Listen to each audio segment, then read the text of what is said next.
My friend asked to borrow my designer handbag. A week later, I saw her selling it online, captioned, "Never worn, $500." Furious, I messaged her, and she replied, "Relax, you can afford another one." The next day, she called me crying her bank account had been frozen. I smirked. Next time, don't steal from someone who knows a lawyer. I have a passion for designer handbags. Over the years, I've built a modest collection, each piece representing a milestone or a reward for hard work.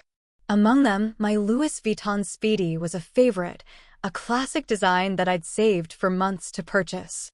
My friend, let's call her Sarah, and I had been close since college.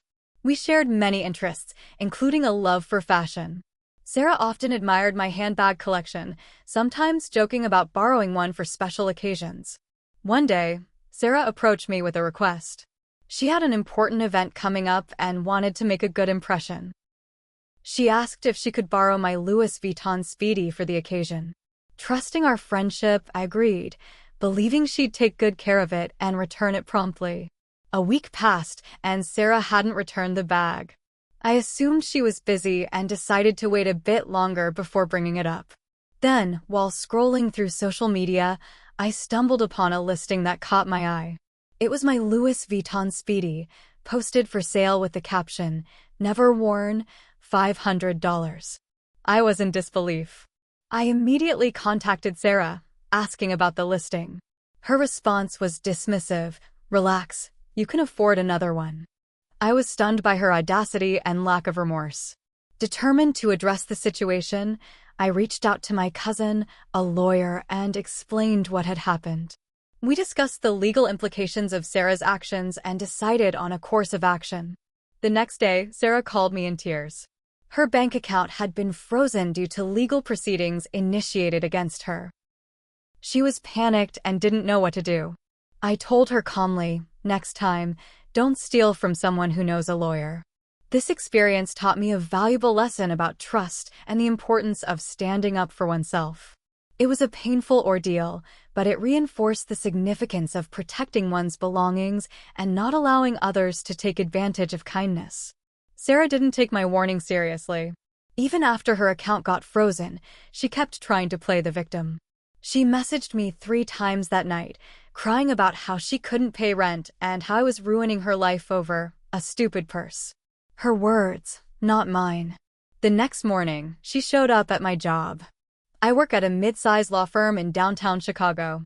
She stood in the lobby yelling my name like it was some soap opera moment. I was in a meeting when the receptionist came in and said, "There's a woman downstairs who says you ruined her life. She's emotional." I walked down to find Sarah pacing, red-faced, holding her phone up like she was ready to record. She started yelling the moment she saw me. "You got my account frozen over a bag?" "Really?" She shouted loud enough for the security guard to come closer. I kept my voice calm. "You stole from me. You sold my property. What did you think would happen?" "You could have just asked for the money," she said, but her voice cracked. I looked her straight in the eyes. "I didn't want your money. I wanted my property returned. You made your choice." Security asked her to leave. She shouted all the way out the door. That day, my coworkers started asking questions. I brushed it off, just saying it was a personal matter, but I could tell they were curious. Some even looked at me with a bit of fear. I guess seeing someone coldly take legal action against an old friend makes people uneasy. Later that week, things escalated. I started getting weird phone calls. Unknown numbers. Hang-ups. Then my car got keyed in the parking lot outside my apartment. Deep, deliberate scratches down both sides. I didn't have proof it was Sarah, but the timing made it obvious. That night, I filed a police report. The next day, my cousin texted me. She hired a lawyer. Sarah found someone shady who was trying to spin the story like I had given her the bag as a gift. That's when I pulled out the receipts, literally. I still had the original purchase invoice from the Louis Vuitton store. I also had our text messages. The one where she said, "Could I borrow the Speedy for the gala?" And my reply, "Sure, just be careful with it and give it back next week." But it didn't stop there. Her lawyer sent me a cease and desist letter, accusing me of defamation for publicly humiliating Sarah. Apparently, she was telling people I had sabotaged her business and ruined her life over jealousy. She went on social media too. Posted vague captions like, "Watch out for fake friends who want to see you fall," and "Some people can't stand to see you shine." People started messaging me, trying to figure out what was going on. I didn't respond publicly. I didn't need to. My cousin and I doubled down legally. We found out Sarah had a history of doing this. 2 years ago, she borrowed a bracelet from another woman and never returned it. That woman didn't press charges, probably too hurt or embarrassed to go through it. But now we had a pattern. Sarah's new lawyer tried to settle privately. They offered me $500 and a public apology draft. I said no. It wasn't about the money. It was about the fact that someone who smiled at me for years, shared memories with me, acted like family, could turn around and treat me like I was disposable. She thought it would stop at the bag. She didn't expect me to stand my ground. But this wasn't even the worst part. 2 weeks later, I received an anonymous envelope in the mail. No return address. Inside was a printed copy of my work profile from the firm's website, with the words, "Watch your back," written across it in red marker. That's when I realized Sarah wasn't done. She wasn't just trying to play the victim anymore. She wanted revenge. I took the envelope to the police. They opened a formal investigation, but without fingerprints or video evidence, there wasn't much they could do. I asked for a temporary protective order just to be safe. The officer told me quietly, "We've seen situations like this spiral fast. Don't let your guard down." I started watching my back everywhere I went. I parked closer to buildings, checked behind me when I walked home. I stopped going out after dark. My locks got changed. I installed a camera above my apartment door. I didn't tell Sarah any of this, but I know she sensed I wasn't scared, just prepared. Then, something shifted.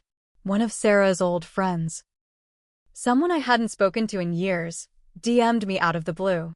"Hey, I know this is random, but I think you should know. Sarah's been talking about you a lot. Like, obsessively.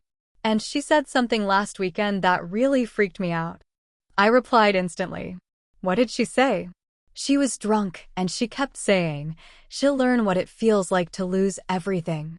Then she laughed. But not in a funny way. It was creepy. The next morning, someone tried to log into my work email. My firm uses two-step verification, so I got the notification on my phone. The attempt came from a location just 3 blocks from Sarah's apartment. I reported it. IT traced the attempt and flagged it for further review. HR got involved. They asked if I had any personal issues that might be crossing into the professional space. I gave them the short version. An ex-friend is harassing me. I thought it would end there, but it didn't.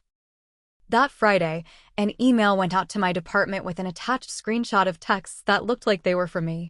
In the messages, I was supposedly mocking clients and complaining about coworkers. None of it was real. The messages were fake. Someone had gone out of their way to create a fake number, forge a whole chat thread, and send it to my job. It was the last straw. We brought it all to court. Every receipt, every police report, every fake email attempt, every social media post, the harassment, the property damage, the fake screenshots. My cousin built the case like a fortress. We filed for a restraining order, defamation, identity fraud, and malicious intent.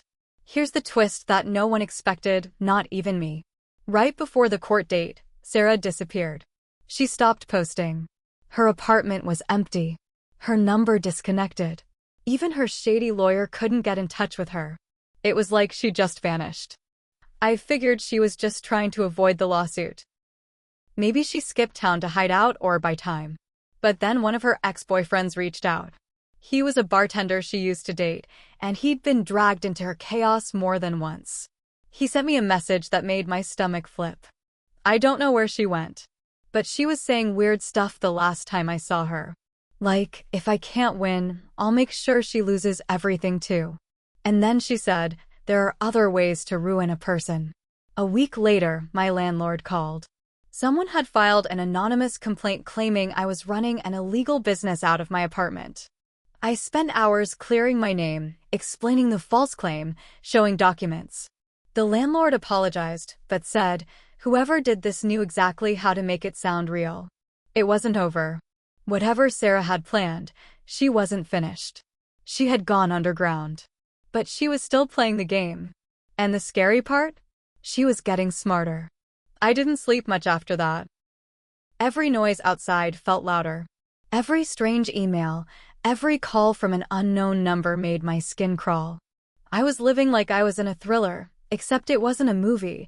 It was just my life unraveling thanks to someone who once smiled in my face. I kept working, tried to stay normal, but I was exhausted, emotionally drained. I even started blaming myself in quiet moments. Maybe I should have just taken the money. Maybe I should have let it go. But then I'd look at the scratched car door or remember how she faked messages to try to get me fired, and I'd feel the rage all over again. Then something unexpected happened. One of Sarah's former roommates reached out. This girl, Jenna, was quiet in college, kept to herself. But she had dirt. Lots of it. She told me Sarah wasn't just hiding. She was running from more than just me. Turns out Sarah had scammed 3 other people in 3 different states in the past year. She was borrowing items, reselling them, and when people came looking, she'd vanish. Fake names. Short leases. Burner phones.